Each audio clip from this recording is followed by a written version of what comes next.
They've been called the tweed-suited godfathers of Brit-Pack artists. The Turner Prize winners Gilbert and George have been turning out controversial and thought-provoking work long before Tracy Emin's Unmade Bed or Damien Hirst's Pickled Animals. They said their goal was to tackle society's taboo issues. Well, now their work is being examined in a new book, and Gilbert and George join us now. Good morning to you both. Thank you for coming in to talk to us.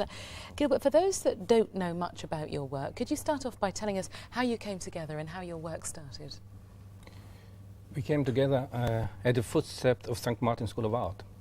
George was a student there, and I came from Italy to study there. And after 6 or 7 months, we joined forces, and that's it, forever. And at what point did you decide, George, to become living sculptures? It wasn't something we decided. It wasn't something we made up our minds about.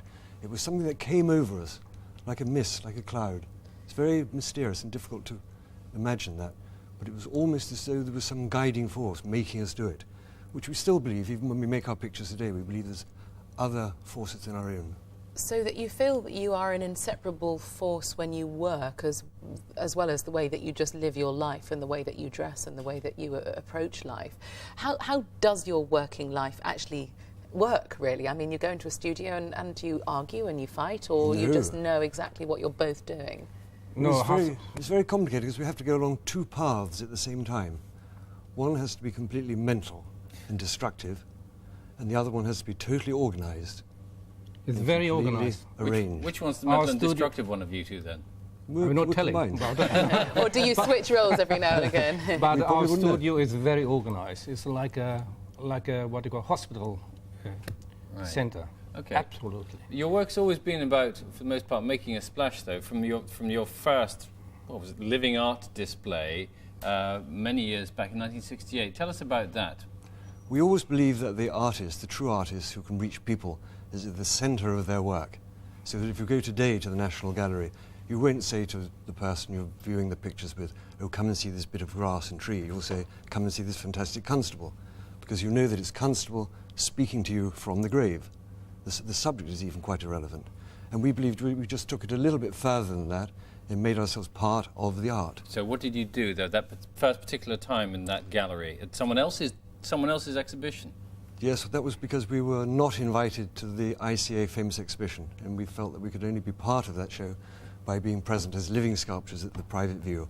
Shaving your heads. And we went with the multicoloured metallised heads and hands, and we stood there, and it absolutely stole the show.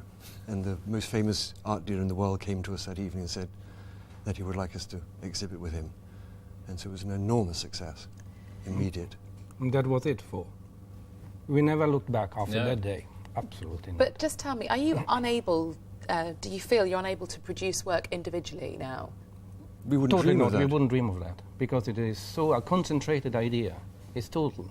Even what you call, when we leave the house at 6:30 for breakfast in the morning, because we don't cook at home.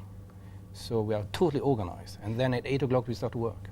So there must be days, though. I mean, we all have days where we just feel a bit off and we can't be bothered, or one of us wants to stay in bed a little bit longer than the other. No, we don't do that. You don't allow yourself. There's no room for any kind of emotion. You just are quite clinical about the way that you approach a lot of emotion, yes. A lot of emotion. But if we have a hangover, we take a bus to the end of the route and walk back to Fournier Street. We have a wonderful route, the 133, which goes all the way to Streatham, and then you can have coffee in a Berber cafe with the Algerian people who are very friendly.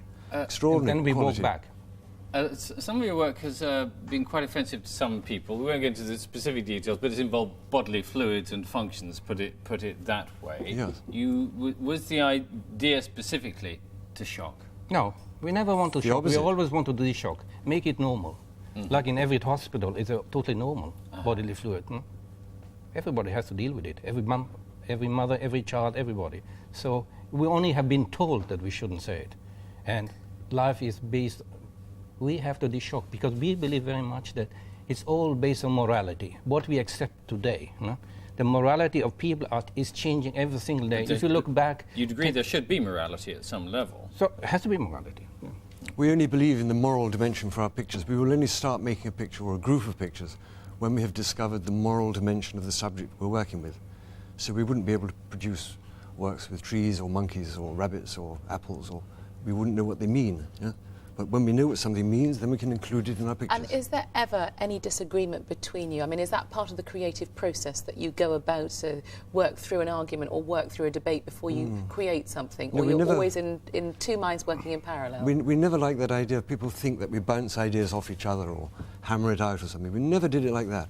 How we feel, how we think, how we dread, how we love, how we hate, that is how the work will be.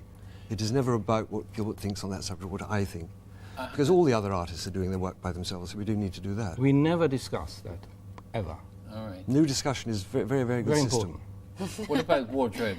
I know, I'm worried about the wardrobe. Yeah, you must do you wear like some tweed days. suits every single day? And if you, No, on the days that you not don't, that we do you have wear the working same things? suits. Sorry? We have working suits, special ones. They're a little darker. Dungarees or? No, they're just worsted cloths. Worsted? Oh, I'm so sorry. But what See, happens if one of you Mix- wants mixed- to wear a mixed different fibres, colour we than say. the other, or there's no... Who No, gets to choose? it's very simple. They're always in pairs, but they're never matching. I see. You see, these are similar, but not the same. Even the ties are Even the similar. ties are but similar, they're not but the not And same. the same. they're laid out together in your wardrobe in pairs? Don't you ever want to Don't wear ever a think of that. T-shirt and jeans? No. One day. No interest. No interest. Fascinating talking to you. Thank you very much indeed. Yeah, it's been a real education. Thank you very much, and Pleasure. best of luck. Pleasure. We'd have to say, especially after this week's Duffel Coats, that Carol Kirkwood is also a living work of art.